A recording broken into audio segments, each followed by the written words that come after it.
Want to try again? Oh, that's fine. I'll just keep checking every now. I get a bit nervous. Yeah. Too No, much. now it says it in the corner Yeah, now it's in saying it. mine. Yeah. Yeah, That's excellent. good. We're just letting people filter in. Please give us an excuse. We've had a week off, you see, so we're in holiday Oh, mode. oh. All very Okay. informal tonight. How are Did you, you have Becky? a Did you good get Passover? still going? But yes, Yeah. it was lovely. We're still doing it.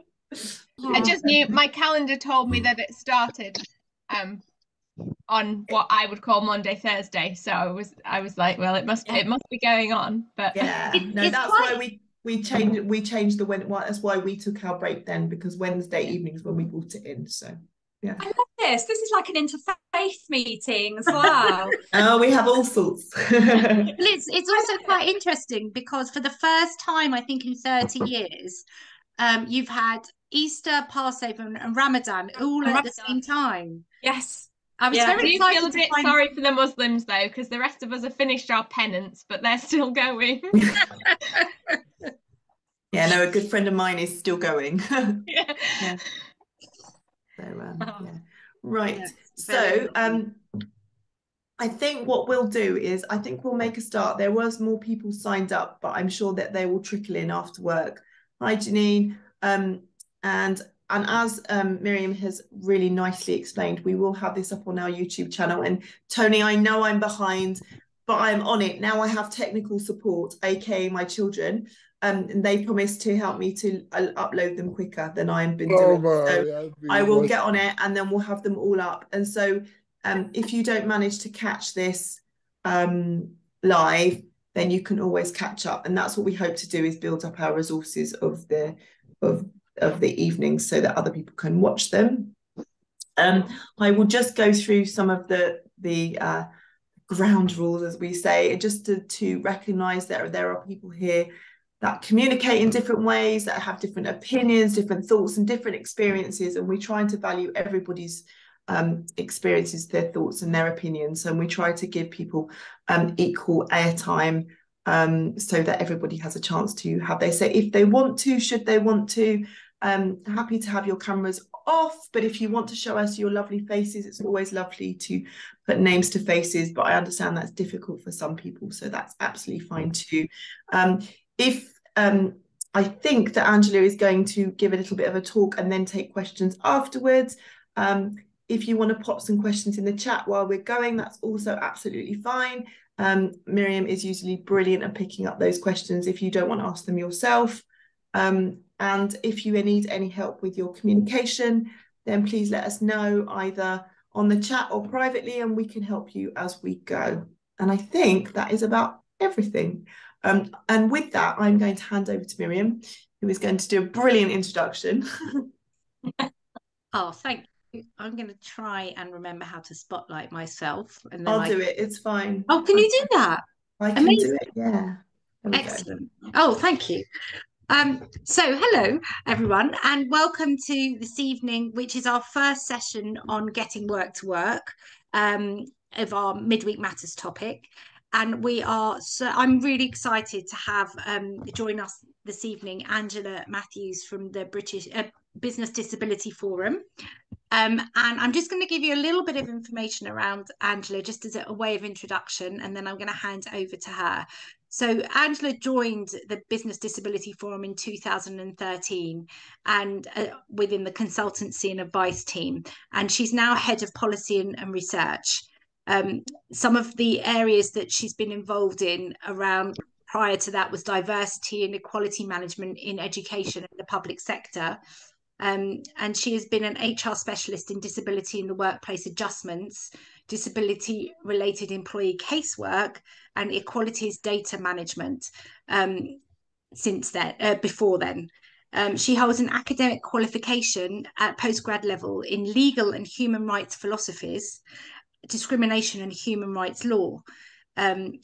And wow, and theology and religious studies and equality and discrimination in multi-faith and interreligious dialogues.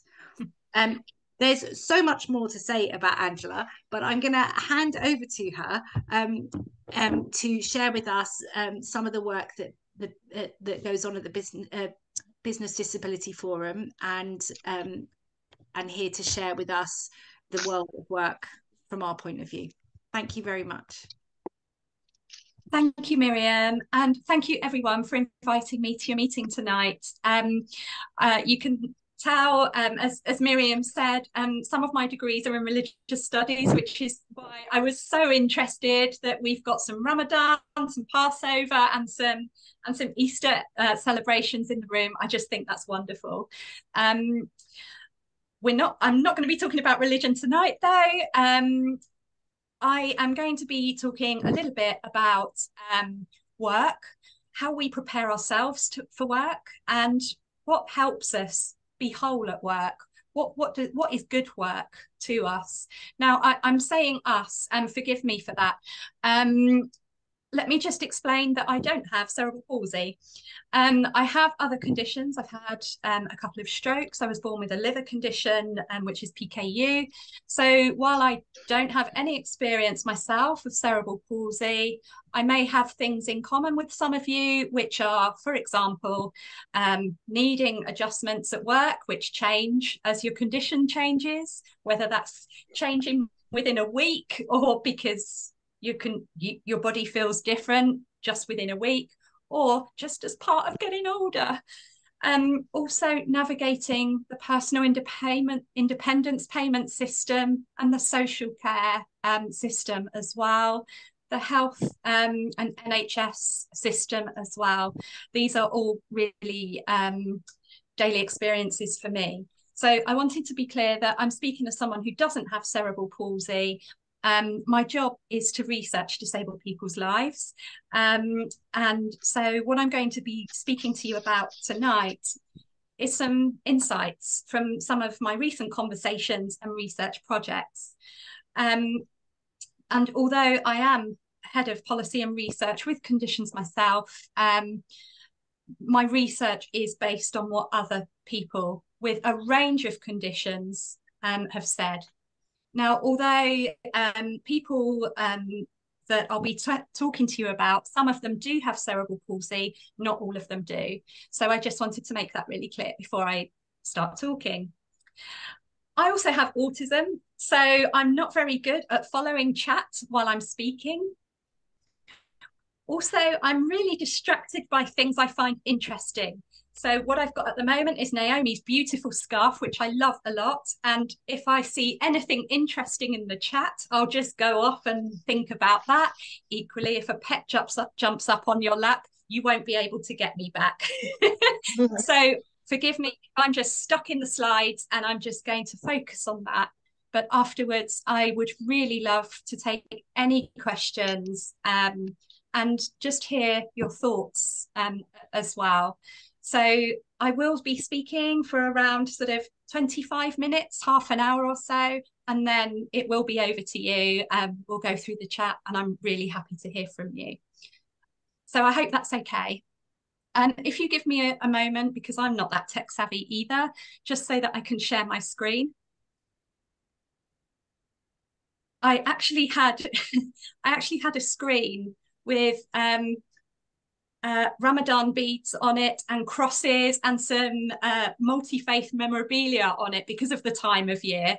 But I had to take it off for inclusion reasons when I did another talk. And now Microsoft has defaulted to these really brightly coloured images. So and it changes a lot. So I don't know what's about to pop up on my screen when I share my screen with you. I'm just going to say it's not my fault. Whatever you see next is not my fault. Okay. Oh, a turtle. There we go. It could have been worse.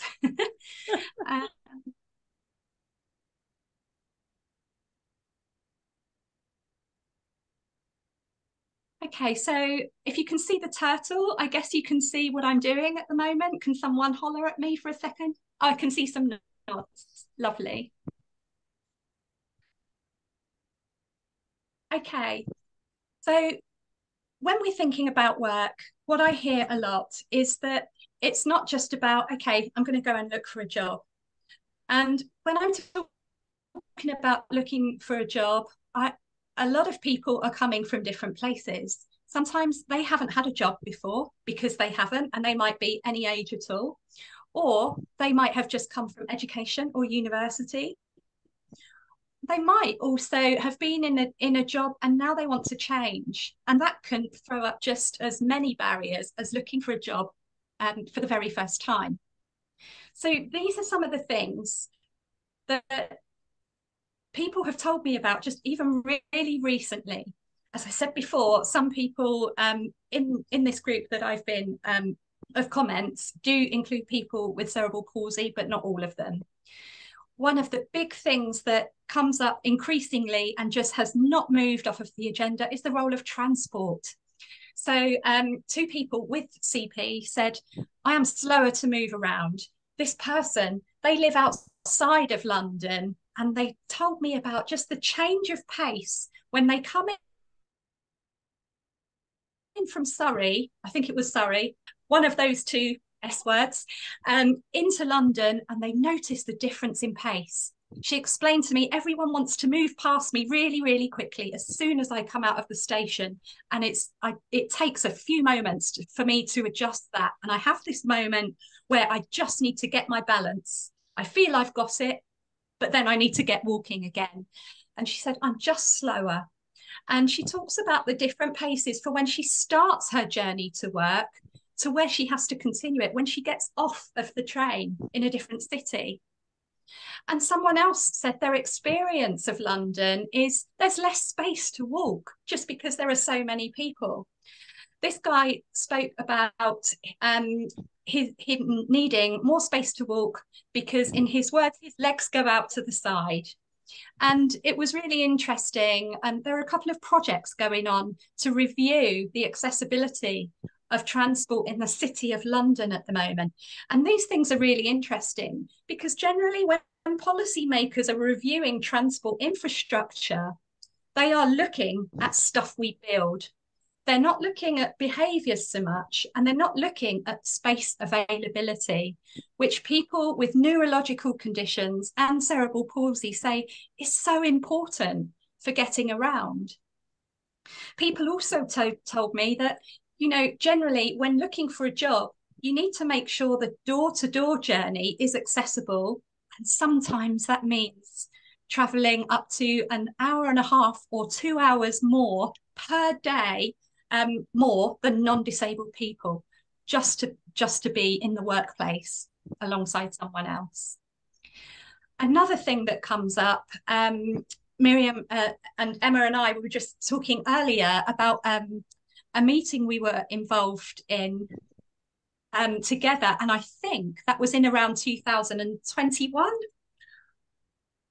I think it was a while ago, but this thing still keeps coming up of job descriptions being quite long, but nevertheless not giving you the information that you really need to figure out if you can do the job. And some of the things that I think one of the things I explained in the meeting where Emma and Miriam was someone explained about they had seen bundling, this term bundling in a legal job actually meant putting papers together. They wanted to know, okay, well, does a machine do that? Or will I have to do that with my hands? Because if a machine does it, I can do this job. But if I have to do it with my hands and there is no machine, I can't do this job. That has come up a couple more times even since then. And other things that have come up are data entry. Well, yeah, we know what that is, but how do you do it? Do you know, can I use my tech? Is the tech compatible with the system I need to enter the data onto? Again, excuse me, another thing quite common that I hear about is the requirement to speak to clients. Okay, well, do you actually mean I have to speak, or can I communicate with clients? Like, what are the options there? And where are the clients? Are they there in the room with me? Are they on the phone? Is it over chat? Instant messaging chat? Because the latter is doable for me. But you know, if you want me to speak over the phone, that is less doable. Equally, someone I spoke to recently who does have cerebral palsy said that he had applied for a job where it was like a reception job in a public sector organisation, and the job description referred to welcoming customers at front of house. Okay, well, front of house, there is no house there. It's a big reception area of this big public building. But also, okay, welcoming customers, how? You know, am I standing up? Am I walking around? Am I sat at a desk? Like, all of these things matter for our bodies. And when the person actually went to go to the interview, what they found was that they weren't sitting. What they'd actually be doing is welcoming customers at front of house by standing at a pod where there is a small iPad for them to look up stuff on. So actually, this person was thinking, well, I'm going in and assessing for the first time what this working environment of welcoming customers at front of house actually is. I'm going to be standing a long time. There is no desk. There's, you know, if, you know, my tablet, the tablet that he uses was, it wasn't like an iPad. It was like a very small laptop, so a bit like a netbook. And he used his assistive tech from that. Well, the pod isn't big enough to put that on. So am I going to have to carry that around? The person started in the job and they have had to request formally a chair to sit down next to the pod. Another thing we hear about, social care pressure. So a lot of managers call our advice service and say, look, my employee hasn't turned up because their carer hasn't turned up. You know, I can't say you've got to come to work if his carer there isn't there to help him get dressed and give him something to eat in the morning. Like, if my employee hasn't had breakfast, like, I don't want to tell him to come in. People should have breakfast. This person also has cerebral palsy. The other thing we hear about a lot, which is kind of related to, you know, knowing the real nature of a job, but also related to how you apply for a job as well. Poor technology or incompatible technology for just poor, outdated recruitment portals or internal IT systems. A lot of people, they get through their interview, when they are assistive tech users, they've performed well in the interview, the job sounds great, the job description was great, but they get into the job. This has happened a good few times. The person sits down, brings their own computer with their assistive tech on it, doesn't work with the internal IT infrastructure. Well, no one checked how this person communicates and had any conversations about how their internal IT system and the database they'd have to use in their job syncs with how they communicate. And assumptions. We hear this a lot. You know, we actually had a manager who contacted us and said, got someone to come for an interview. They're shaking, they are, in quote, wobbly, and their speech is slurred.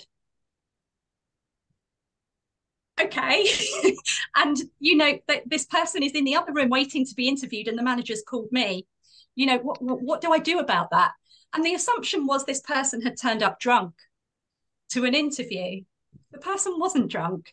They were disabled or had a condition. We didn't know what it was. When I see tremor, wobbly and slurred or slow speech, that's been my journey with strokes. So it could be stroke, it might be CP, it might be anything else.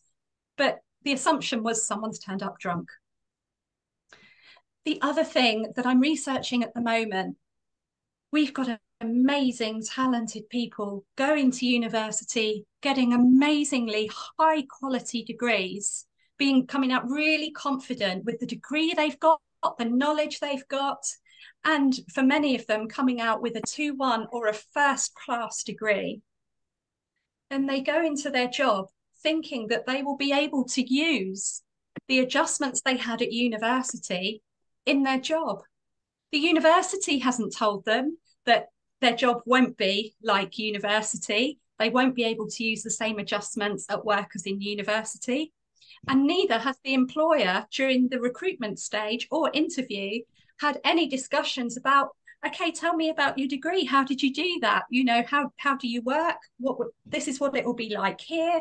Let's get adjustments and everything in place before you start. Typically, what then happens is that the new employee has a very shaky start to their first job. How sad is that this is their first experience of work? Typically, it takes 6 months for them to get the adjustments they need because they thought they'd just transition everything they had from university, but they can't.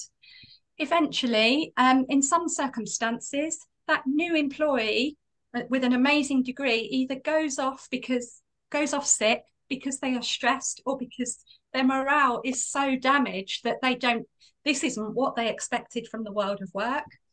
Otherwise, their probation is extended because they just haven't had their adjustments put in place.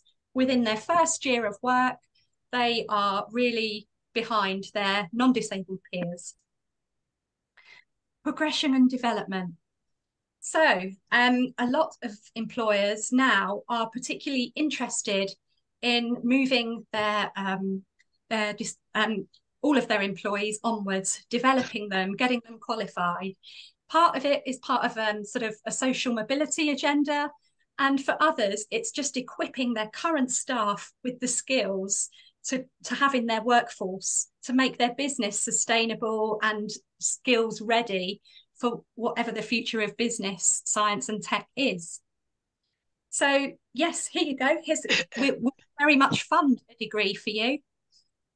The employee has to go away and find the degree. And what do we find? 40% of universities give only a telephone number during the application process. If you are non-hearing or you struggle to speak or you are not confident to speak, how are you going to apply for that degree? All of that is before we just have to manage our bodies and live in our bodies with managing our condition, our physio, our pain, our discomfort, our drugs, our PAs, our social care, our specialist medical teams, and all of that. Oh, how exhausting. So what do we do about all of this? Ultimately, we have the inclusion agenda really loves to put people in boxes. We've got loads of different types of diversity groups or strands or protected characteristics. We've got disabled and non-disabled. We've got long-term conditions and neurodiversity. That's all fine, but ultimately, one of the key things that a lot of disabled employees are really frustrated with is that the subtext is that it's disabled employees that are the different ones. And actually, there's this lack of realization that actually we're all different. We all do things differently, disabled or not.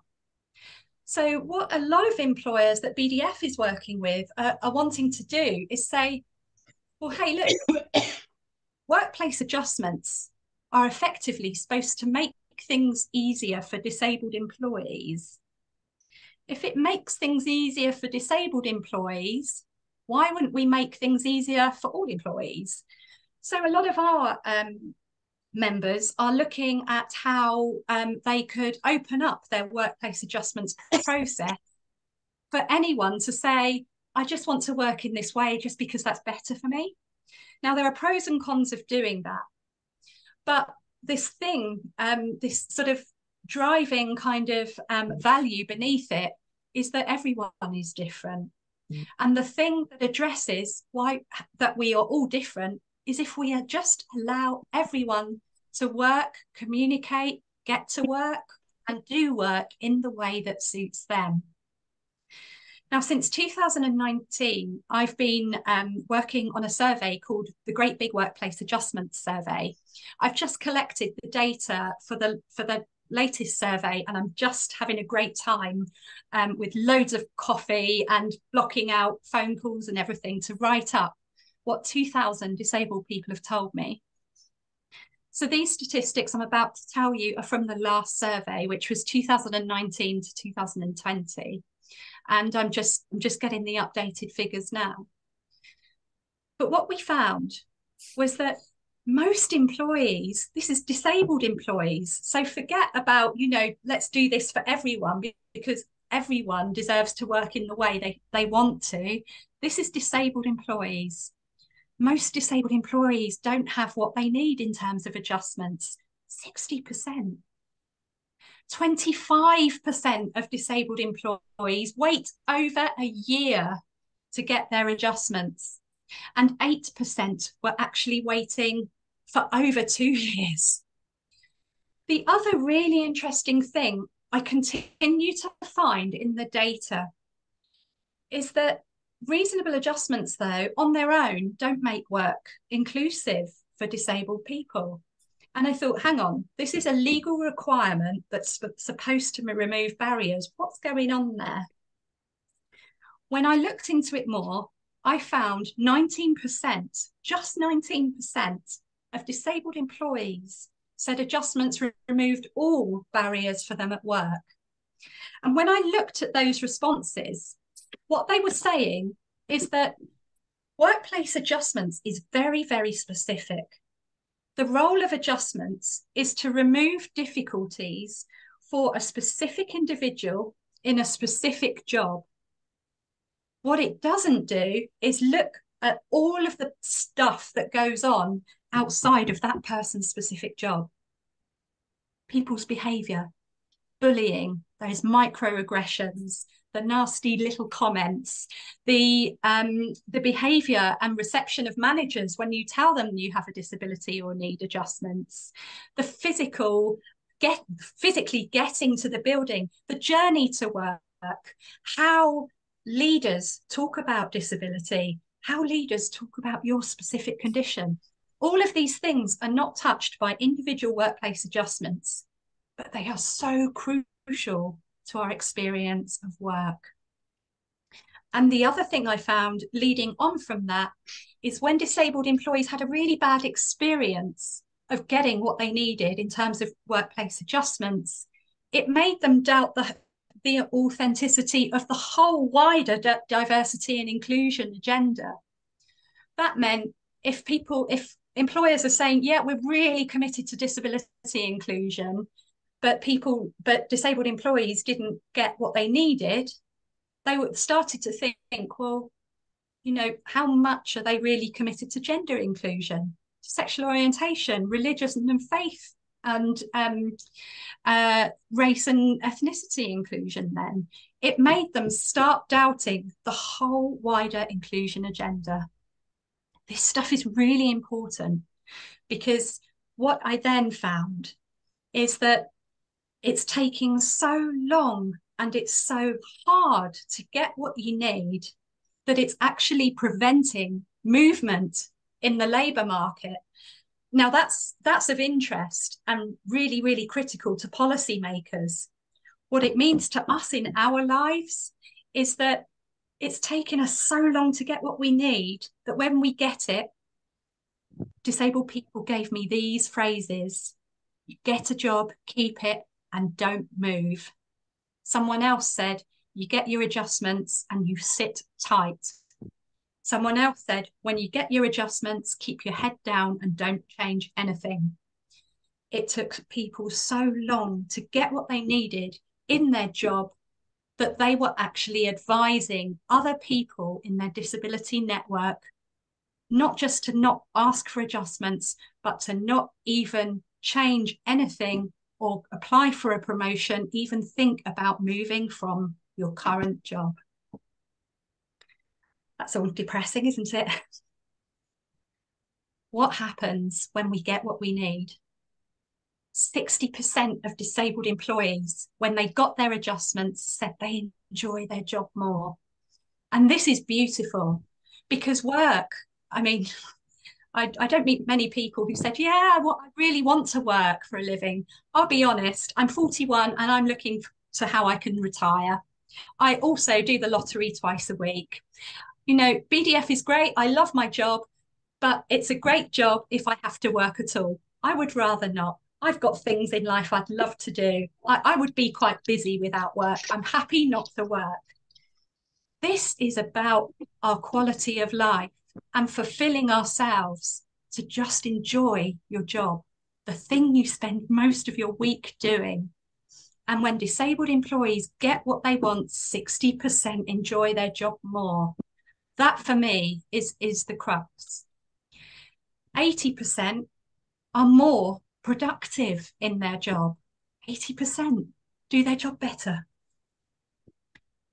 And what I didn't expect in the data was how much adjustments at work actually infiltrated and impacted on other areas of disabled people's lives. And I found this quote in the data: adjustments improve the quality of your life and even save your life.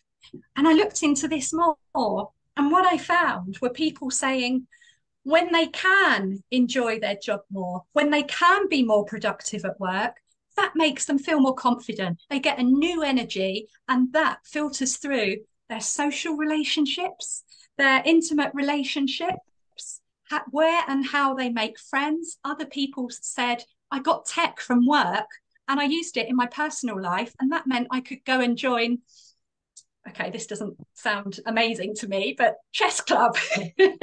But to them, that was amazing. They could go and do things outside of work because work is where they got access to what they needed to communicate in the way their body communicates. So when people get stuff, it works. So when I talk to people about what is working in work and out of work to keep us loving work and being in work and thinking about what is my future in work. And in my research, the same 6 things come up. And it's really, really interesting as I monitored these things.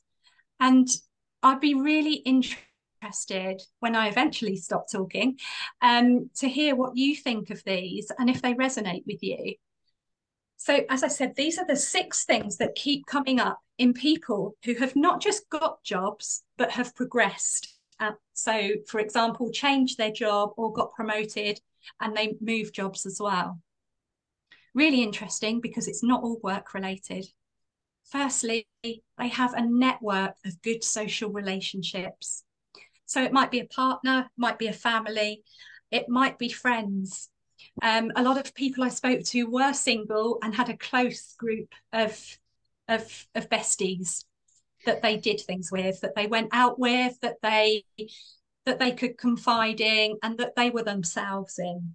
The important thing here is that you find your tribe. Who are your people? Your people who you can trust, you can be yourself with, and who are going to push you onwards in whatever you do and whoever you are in life. The second thing, people generally had interests and activities that they do outside of work. And it was fascinating. So my person who went to chess club, sorry for anyone out there who loves chess, it just doesn't do anything for me. I can't think that it's really exciting. Chess club, lots of people doing gardening. Other people were studying for something not related to their job. Other people did volunteering. Other people got involved in the charity or the organisation that champions their condition. And others were involved in political, like they were a local councillor or something like that. Others did Pilates or swimming regularly, but it was an activity that's outside of work and not related to work. Thirdly, people generally had good support from the NHS or their medical team and or social care support.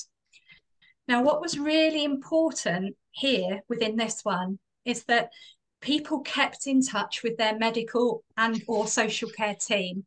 So what I found it worked less with is if someone was offered, you know, their regular NHS catch-ups with their specialist teams, but if they didn't attend, none of this worked.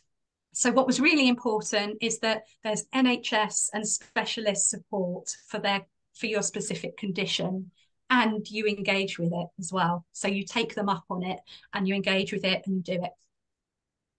Fourthly, as I said before, that you have good transport.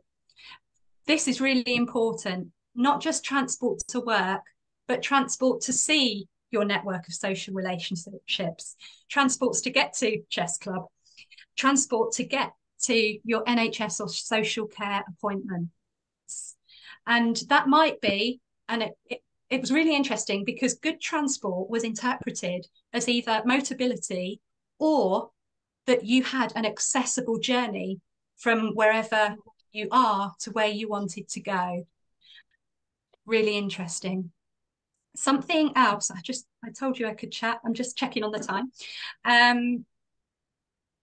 Something else that I will talk about in just a moment.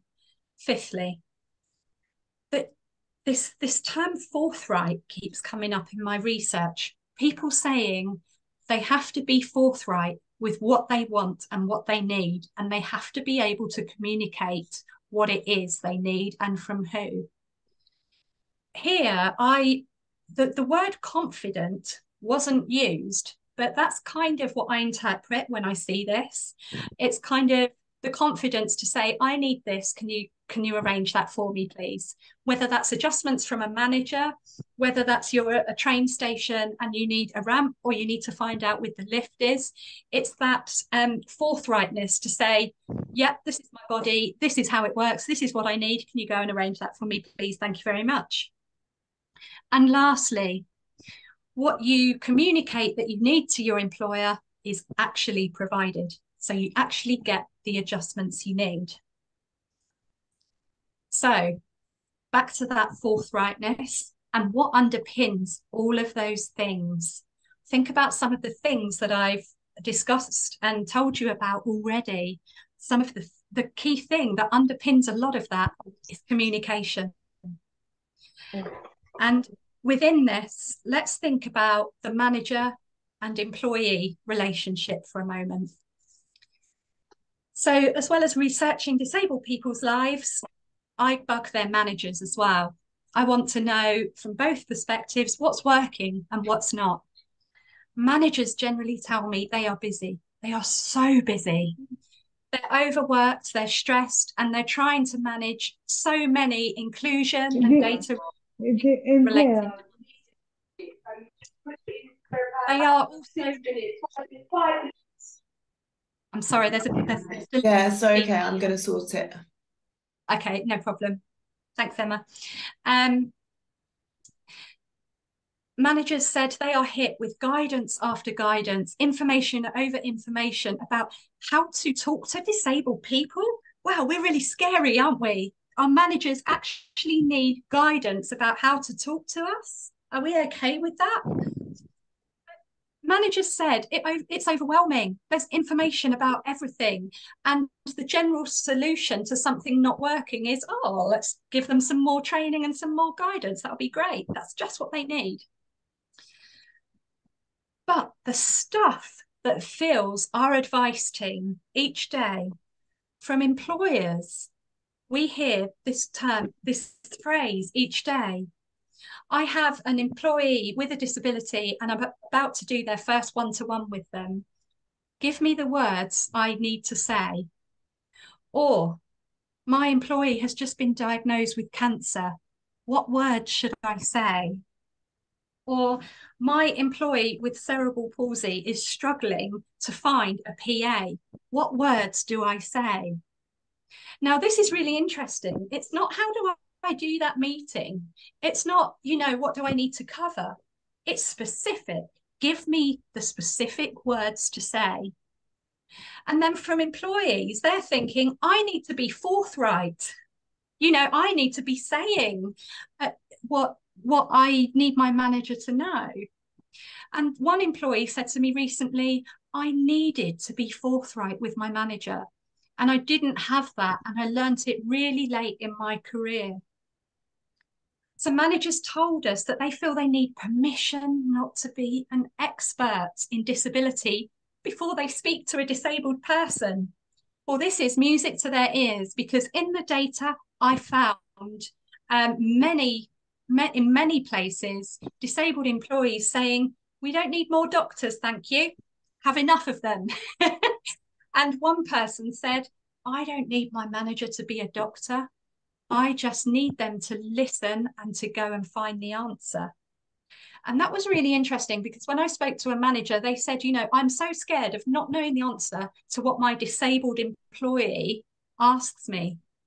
Quite liked that. It positions us as we ask really good questions, like we're trying to catch our manager out. We're going to ask such a difficult question that the person in front of us is not going to know how to respond. All of this anxiety we have, and it's just human beings talking to each other. Disabled employees generally said their poor experience is due to managers going away after a conversation and not doing anything. With managers who said they... 1 second, sorry. No, that's okay. Sorry. No problem. That's fine.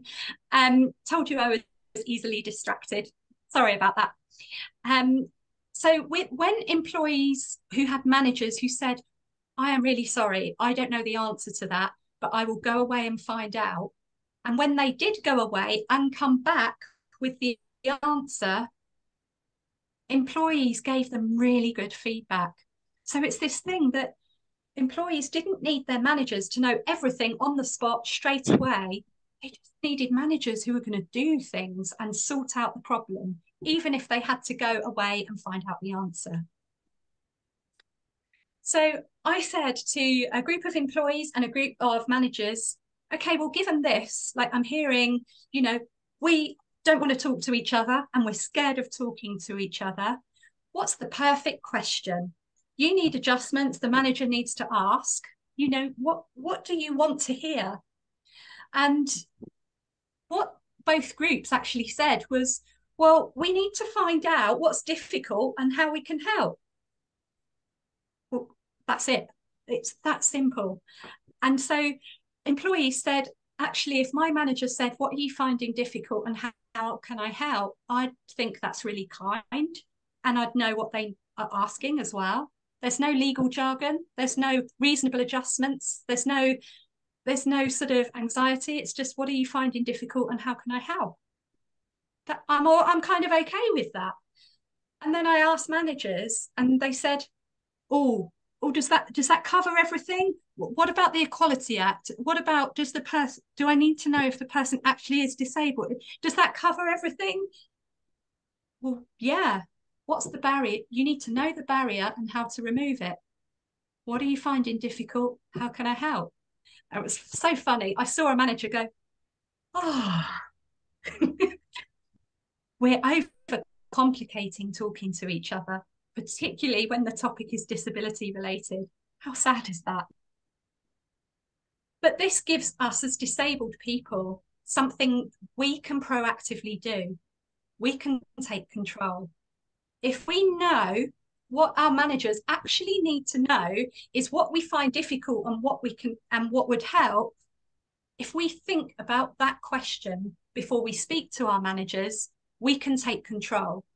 And this is really interesting, because when I speak to disabled employees about doing that, prepare for the conversation, think about what it is you find difficult and what you want from your manager as a result. What they also found is that their manager asked them less questions. There was less data monitoring. There were less questions about, are you disabled? There were less questions about proving your disability. If the employee came up with what they find difficult and what will help, the manager and the employee were generally engaged in that conversation, and it was a solutions-focused conversation that, in effect, the employee took hold of and control of themselves.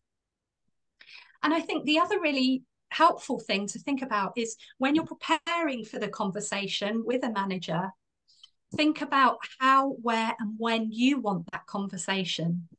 I spoke to someone with cerebral palsy who said, I really hope my manager doesn't ask for the meeting about my adjustments at 4:30 in the afternoon. And we said, well, you suggest the time then. And the reason was that this person just gets tired by that time. And the last thing they want to be doing when they're tired and it's late in the working day is to be talking about the stuff that they find difficult and things about their condition. So think about when you want to have that conversation and where. Really interesting. Someone I used to manage said that they love their a difficult conversation in Costa, which I'm fine with because I love Costa. This idea of just holding something, of have it being in an environment where you are not focused on the conversation, but you're drinking coffee, there are others around you. That was really comforting to them. To others, it was hideous. They didn't want people to overhear or anything like that. They wanted to meet in a calm, private room somewhere in their workplace. Really interesting also, think about how you want to have that conversation. To some people, it's really important to have it in person, but for others, they prefer the phone, and others still, they prefer a remote face-to-face, so like a Teams or a Zoom call. Really interesting that some people also like to instigate and arrange that call by instant message as well. So what is going to work for you and put you in the best position and feel as confident and as comfortable as possible to have that conversation? This is my last slide, you'll be pleased to know. Ultimately, I think there are two guiding questions, and they are for they're questions I've been discussing with disabled employees who are thinking of moving jobs. But I kind of think of them for me as well. And I think my friend who is also applying for different jobs and changing career at the moment as well, we've been talking about these things too. So first of all, what do you want? And secondly, what do you need? And I think particularly my generation, when I was brought up, we were told not to say I want. And, you know, I felt I needed pink dollies and sweets all of the time.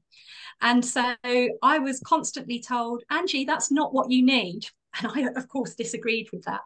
But of course, the issue is want and need were often seen as selfish things from naughty children, and we mustn't position things in terms of what we want and what we need.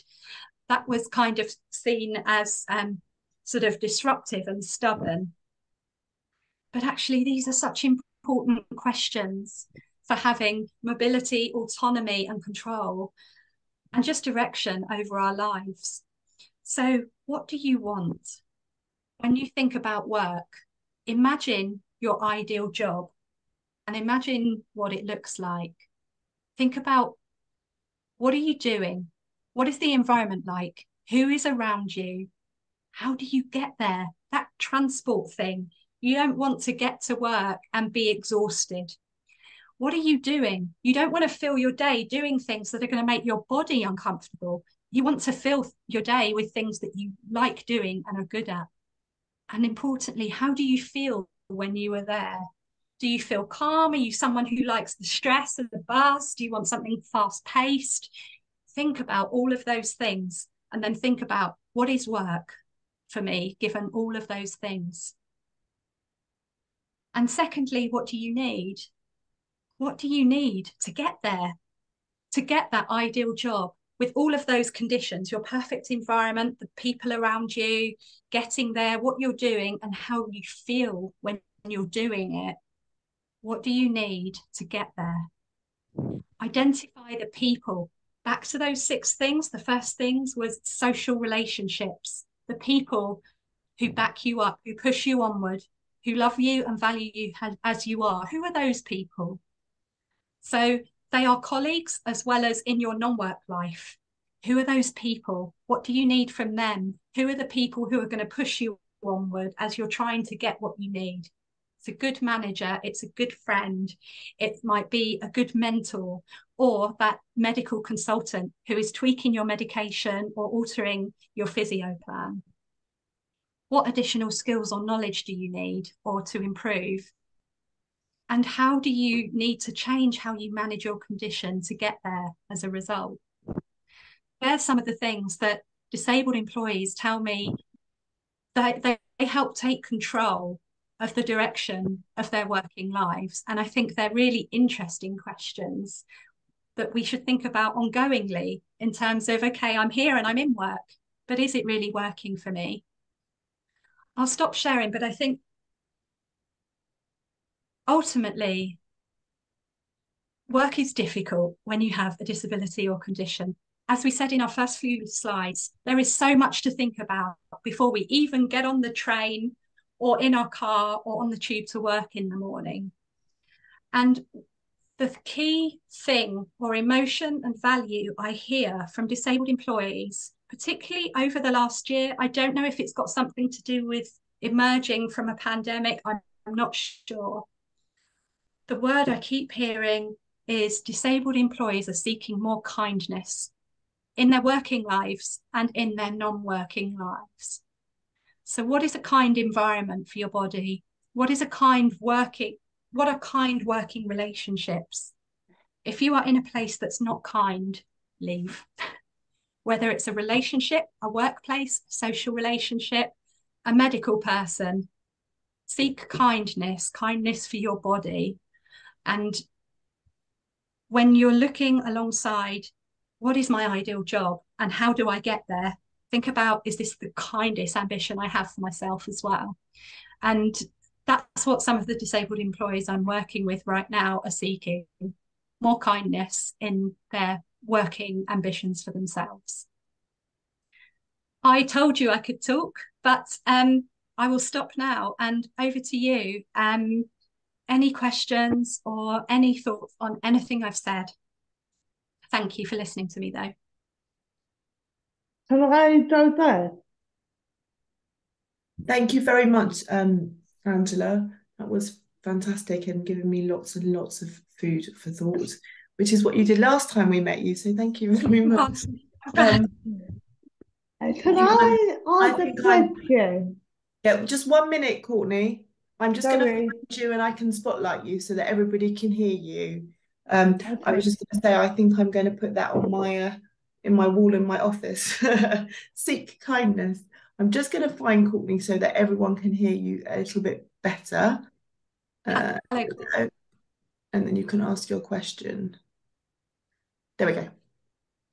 Hi, Courtney. Hey, how do you find, because what I want to do is I want to start my own business, and I don't know how to get there. I think that's the question I have is because I want to start my own business. I don't know how to get there. Oh, Courtney, that's amazing. And just to check, you're talking about starting your own business? Yes. So what I think if I had 3 hours to speak to you, my next slides would be about what when work doesn't work. And one of the things I hear repeatedly is some people, you know, when you get to a point where you think, is this the kindest thing for me? And then I speak to people who are saying, do you know what? Screw it. Sorry, I don't know if I'm allowed to say that. Sorry. But I'm going to go and make things work for me myself. I'm going to start my own business.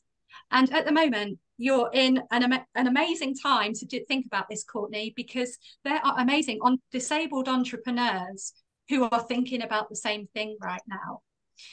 Now, the government recognises that it is really difficult and there's really poor and little information out there at the moment for disabled people, particularly who want to start their own business. So as part of their upcoming disability action plan and their current disability related strategies, they have committed to putting funding aside to help disabled people start their own business, alongside better information to do that as well. And at BDF, we think that's so important because so far the emphasis has been on disabled people being in work in organisations. But actually, the way that work can work for a lot of disabled people if they start it themselves and make it what they need it to be. So, Courtney, watch this space. It should be coming really soon, but I'm really happy as I get information. I'm working with the team who are working on it in government, so as I get information I'm really happy to share it with Emma and Miriam so that they can pass it on. But there's more stuff coming soon. The answer to your question really is that it's not easy and there's not great stuff out there right now, but the government are working on it. I think it's just because I want to do public things and I want to run inclusive events and stuff like that. And I don't know how to get started because it's not a normal technique. Yeah, okay. So I think there are a lot of things to think about there. So which I probably am not best placed to advise you on because I haven't done it myself. But a lot of people I speak to who have done that have, first of all, they've started about, the first things they have started with is, what would you say about yourself? So literally, if you had a blank website right now, what would you fill it with? And website is really important because that's how people are going to share about you. The other thing they think about is think of I hear this term, your personal brand. So what's the Courtney thing, the Courtney specific thing that you're going to bring to the world that's going to think, we need Courtney to speak about this? So your personal brand. And then related to that, your social media presence that's going to help spread and build that. And then the other thing that people think about is, how much am I going to get paid for it? Think about sort of what your boundaries are within that. Are you willing to go to America for gigs? Or are you just want to start small and you're thinking, okay, anywhere in the Southeast or just in London? Are you willing to do in-person stuff or just remote stuff? So I guess without being able to advise you on the specifics of setting up a business, accountancy, tax, and all of those things, I think, Courtney, my first three things for you are think about what you'd put on that blank website. Think about your personal brand. What do you want to be known for? And think about what your social networking presence is going to be as a result. And thirdly, think about your boundaries in terms of where public speaking, in person, online, and you've got to think about an income or rates that are going to give you the income you want as well. So they're my three top things that I'd say to you right now before I can get more information to you. I hope that helps, Courtney, but good luck. And I love the gingerbread men on your top. Brilliant. Thank you. So does anybody else have a question for I do. I do. I don't know if you can hear me. Can you hear me? Yes. Yeah. Okay. Would you like to tell us your name? Because I can't actually see you on my screen. Oh, right. Yeah, it's Naomi. Naomi. Hi, Naomi. Hi. With a nice laugh. Yeah, you can you see me? Yeah. There we go. I found you. Sorry. Okay. Yeah. I'm sat in my car. Yeah. On my way home from work. So basically, I do have my own business after being employed, because it suited me better in terms of like, I need to do less hours and things like that because I get quite tired.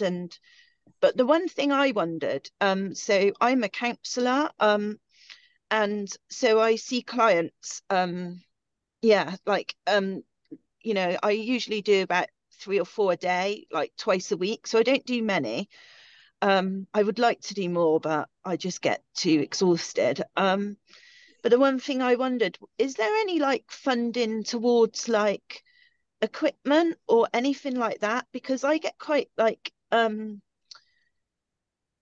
get PIP, but I get quite and I don't, that goes towards bills, to be fair, with like a family and stuff. And I know it probably shouldn't, but it does. I suppose it goes towards me working less. So but basically I get quite like pain in my body and sitting down for like an hour, and then I'd get about half an hour in between clients. It sort of causes me a lot of pain, and I don't know if there's anything I can like do for that, or yeah. Oh, so lovely question. Thank you, Naomi. And the amount you do, particularly as it's counselling, I thought, goodness, that's a lot. I actually have counselling every week. She's a beautiful person, and I think everyone should have counselling. I'm sure it makes people better people. And but if my counsellor had to see 4 of me in a week, I think, my goodness. So no, I enjoy it. I really enjoy it, but yeah, I think the sitting for long, like I really enjoy sitting there, but you're so focused and concentrating that 100%. I find I'm in pain after, not so much in the session, but afterwards. And I get like I get quite shaky afterwards and things. Okay. So obviously, Naomi, I don't have your contact details, but I'm happy to send some links to Emma and Miriam so that perhaps they might benefit other people as well. But one of the things we've been doing at BDF is, I'm not sure if you've heard of the Access to Work scheme, which helps fund adjustments for people in work. Now, it was traditionally for employers to help employers with the cost of adjustments for disabled employees. But we've really been working with the Access to Work team because we recognise that, you know, people who are effectively self-employed have those same costs. So that has expanded. It's not perfect yet, but there is support available. So I can send some links to Emma and Miriam. Is that okay? Yeah, that's fine. That would be great. Thank you. Thanks. Yeah, but best of luck with it. And but there are some things you can do, and I really hope they find something that works for you. Can I just jump in as well, Naomi, just because I'm a neurophysio, and I was just wondering whether you have whether you hire rooms, or whether they and whether there's a facility around the seating, the specific chair that you use, because that might be, if you had a more supportive chair, it might be able to allow you to relax into it while your brain is working very hard with your client. Yeah, well, I used to work from home in a garden room, which was absolutely perfect. But unfortunately, we just moved house, and so I'm renting a room at the moment and traveling as well. So that means that, it's multi-purpose. Other counsellors use it after me. So I'm not able to, I probably could take something in with me, but I can't, obviously I can't take a chair in as such. And I'm quite mobile. So I'm not in a wheelchair or anything. So so I just need something probably that I can take with me, if that makes sense. Or I don't know, or I don't really know what I'm asking for. I just the other question is are you involved with any physios or occupational therapists at all? Not at the moment, no. Because I'm just thinking that they might be able to support you assessing to see if there's any like back supports that might be useful, or a foot, like a step that is, one of these fold up steps that you can rest your feet on, that might just give you that flexibility within an environment which is constantly changing.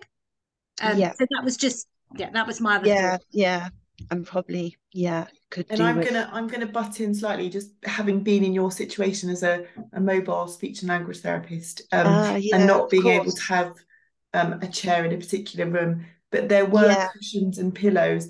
And I was also wondering whether you were in touch with any local community neuro teams, because they might be able to help you with an assessment, and then taking that information with you to Access to Work often helps, because it might be different now, but my experience was when you were able to say what you needed, they were much Yeah. more able to help you. But what Access of Work is not so good at, or weren't so good at, was knowing what is out there for you. So doing that little bit of Right. research first, Do and that then going to first. Access to Work for the funding might be the way that I would suggest that you did it, Yeah. the way round. But Angela might think that I'm not right. Okay. Yeah, that makes sense. Yeah.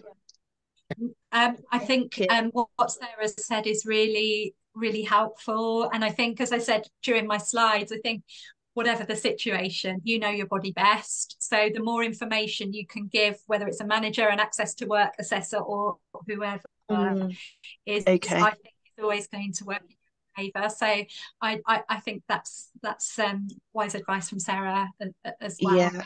Yeah. Yeah. Okay. Yeah. Thank you, everyone. And also, just sorry to just to say that Katie's put in the chat, the Prince's Trust, depending on your age, gives they have a business program that might be of use as well. Right. If you Yeah. need any funding for your business. I'm probably too old, but Oh. I know I'm 44. Okay. Probably too old, but yeah, thank you. I'll have a look at it though. It would be worth looking at. I kind of set it all up on my own, and I'm not very good at keeping up with medical appointments, so I think that's probably my next step. Yeah. Sorry, that was a comment for Courtney. That was a comment for Courtney, was it? Thank you. Sorry, yeah. sorry. Thank you. Thanks, Courtney. Katie. Thank you. Yeah. Okay, so I don't know who put their hand up first, so I'm going with Ruth because she's the first one on my screen, but then I'll come to you, Dean. Is that okay? Oh, hi. I mean, this is really ignorant question, but I don't know what the Business Disability Forum is and does. Could you explain that? Yep. Thank you, Ruth. So Business Disability Forum is what we call a membership organisation. So businesses join us under a subscription model, and then what they get is advice, training, events, and they basically join us to work on their disability inclusion agendas. So Business Disability Forum, we used to be called Employers Forum on Disability. We started before the Disability Discrimination Act became law in the 90s, and our founder started us on her kitchen table. I don't know why I say us when I explain this, because I wasn't there, but I think I just kind of say us. We were around her kitchen table, and one of her things was, at that time there were amazing disability charities helping disabled people get into work. But what there wasn't really an organisation for is making sure that organisations change their practices and processes to give all of these disabled people with newly won employment rights into work, so that they actually have a good experience of work. So Employers Forum on Disability started so that we could advise employers, and so that we could expand disability inclusion and better experiences for disabled employees as in employer organisations. But then we started getting sort of procurement, recruitment, comms and tech areas of the business come to us for advice as well. We developed sort of tools and agendas on other business areas as well. And then we got to a point where we thought, well, actually, we're not just an employers forum anymore. We're kind of speaking across the whole business. So then we changed our name in 2012, I think, to Business Disability Forum. So what we do now is still that. We are predominantly working with businesses who want to make things better for disabled people. And my job, my job, the policy and research part of BDF, has actually only been going for 5 years. And this started because we had always been predominantly employer and business facing, and we got to a stage where, you know, we wanted to make sure that disabled people, business and government, were at the same table when talking about policy decisions. So core to our philosophy now is that the best decisions and the best solutions will work for everyone, disabled people, businesses and government. So my job is to help get those people together in one virtual room these days, and make sure I collect everyone's say, and then we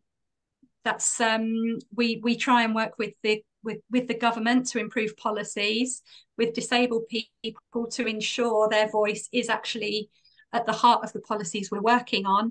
And then with another area of Business Disability Forum works with the businesses to actually change what they're doing for better experiences for disabled people.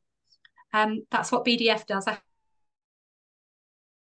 Actually, that's interesting, because I'm old enough to remember the Employers Forum on Disability, so lovely. I know how you're all connected now.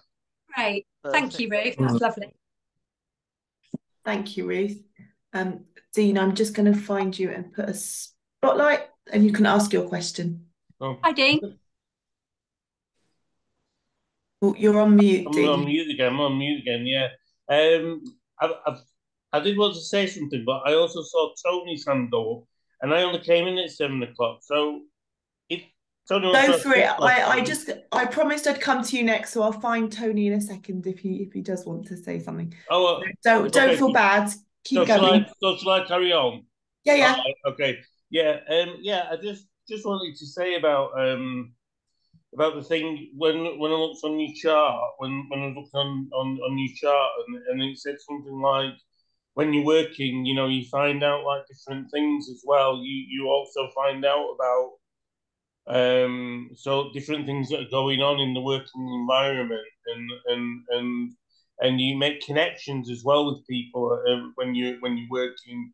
And I think, although I'm not working now, because I took voluntary redundancy some years ago, I actually remember those times and those days, and they were really, really good days. And when you find out about someone who has a hobby that you didn't know about, and the banter in the office or the workplace that creates, it's really good. And you're making friends as well. So it's not just like the business of the business, you know, it's not just the business of what you're doing. You're also communicating with different people, and that helps in.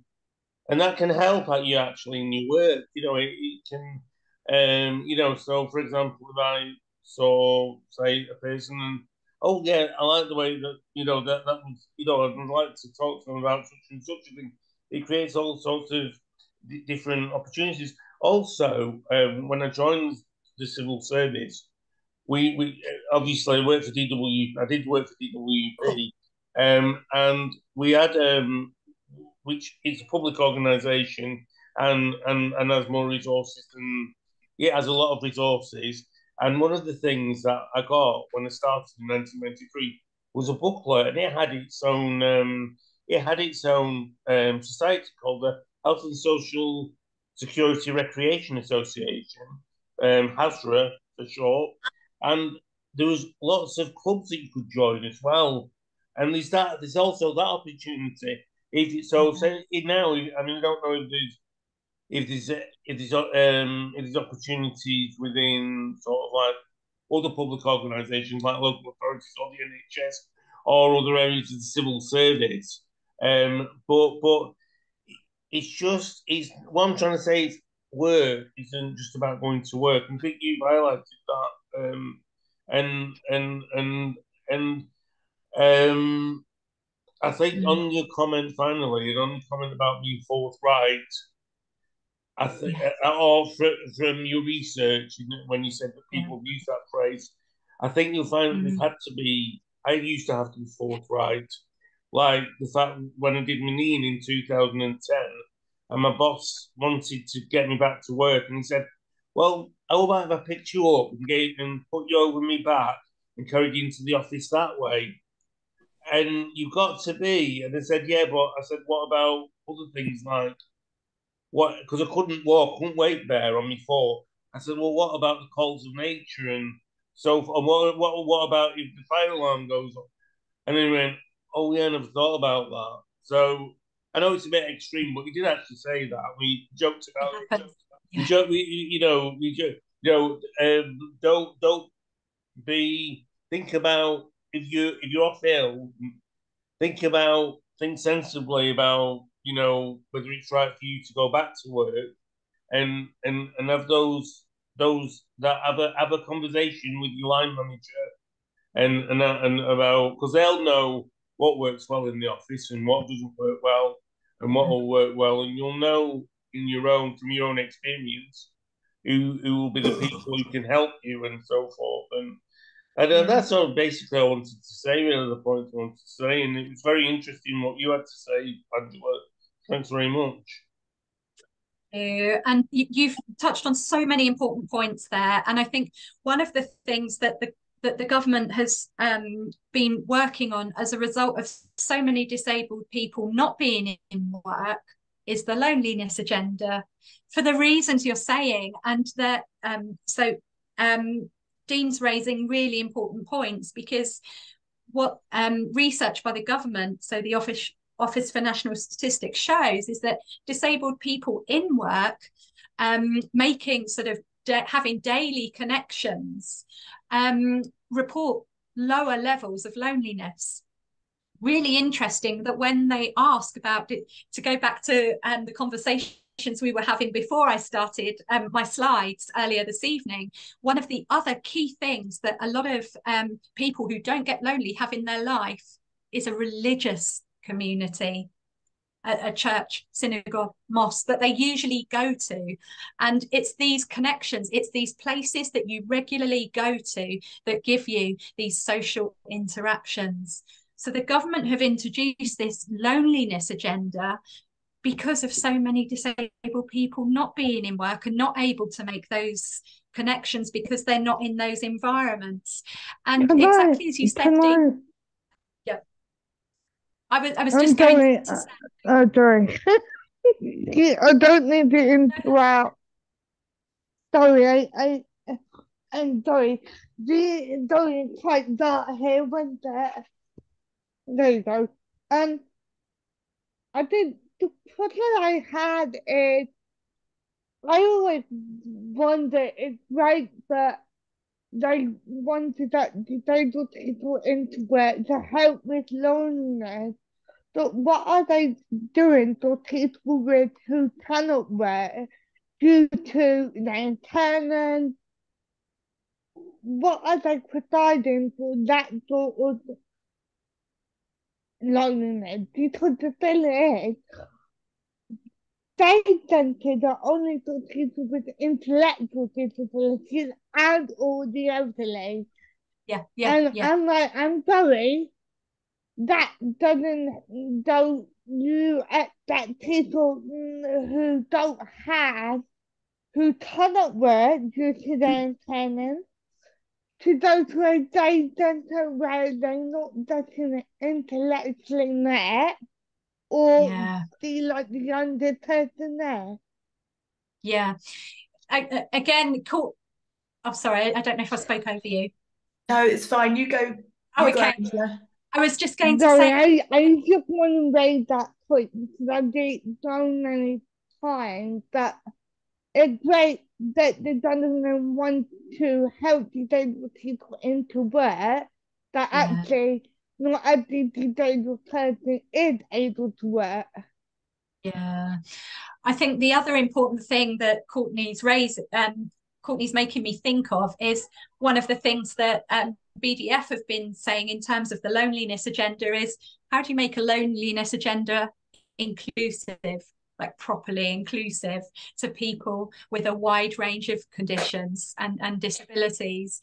And Courtney's just referred to day centres as well. I used to work in a day centre before I came to BDF, and funding is being cut all over the place for a lot of day centres.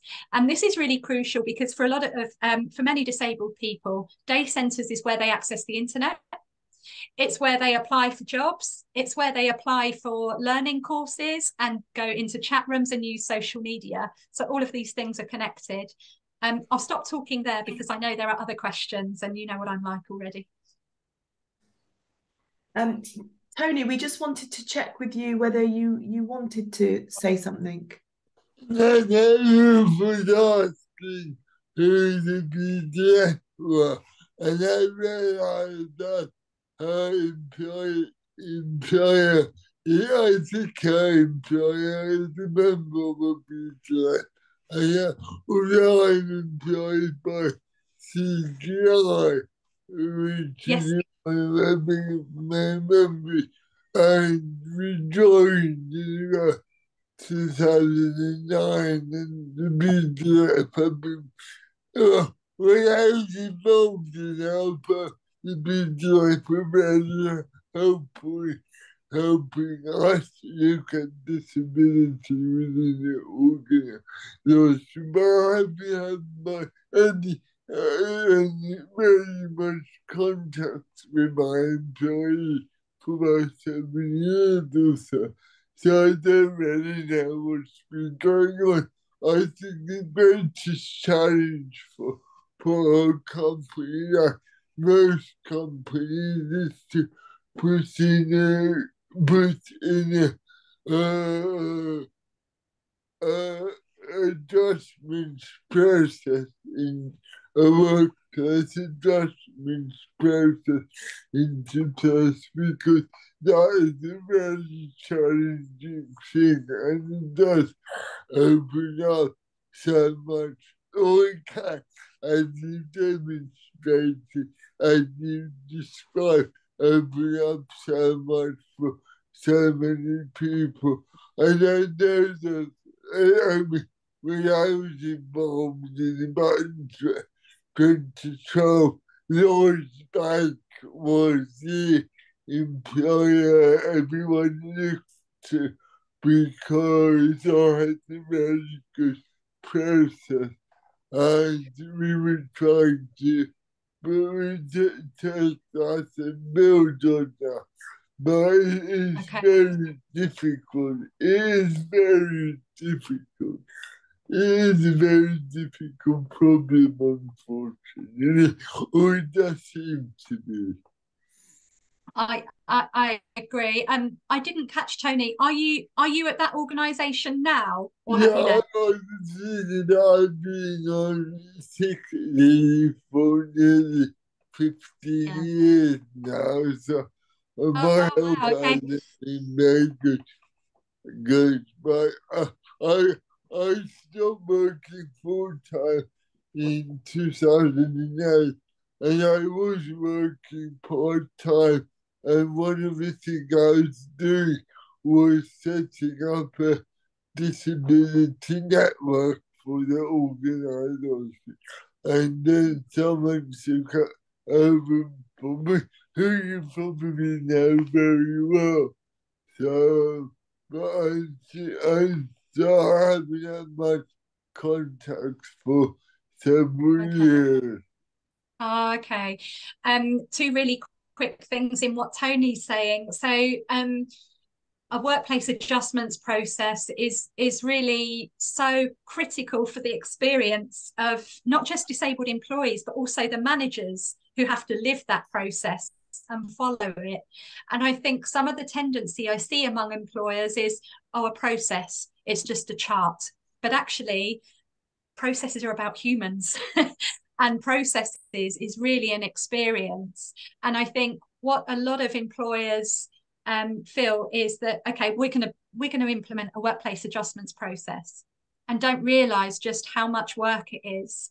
And some even start it and then stop. Yeah, so it's a big piece of work. Also, what Tony said, I won't speak for longer here, but is related to what Dean said as well, the role of networks in socialising at work as well. I lead the employee network work at BDF, and one of the key things, the best resource that a lot of disabled employees say in an organisation is each other disabled employees. And when I say why, it's just, people often say, just to be able to talk with someone else who knows.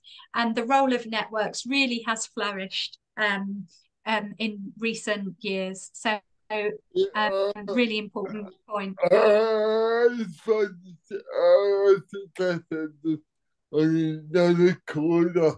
I helped set up the network within CGI, and up to that time, I really gone about my job on my own, and having a network of other people made me realize that other people face similar challenges to what I face, and so it was really useful to have that shared experience. So yeah, I agree. Yeah. Networks are so really important. Yeah, Brilliant. Thank you, Tony. I'm just aware of the time, and I want to get Janine in as the last question. She's had her hand up for a while, so please excuse me if I just remove Tony's spotlight and put on Janine's for our last question. Hi, Janine. Hello. I was just wondering if you knew any more about what the government was saying at their last budget. I know after that was announced, there was a lot of discussion and sort of concern within this group, and I just wondered if you knew any more about it.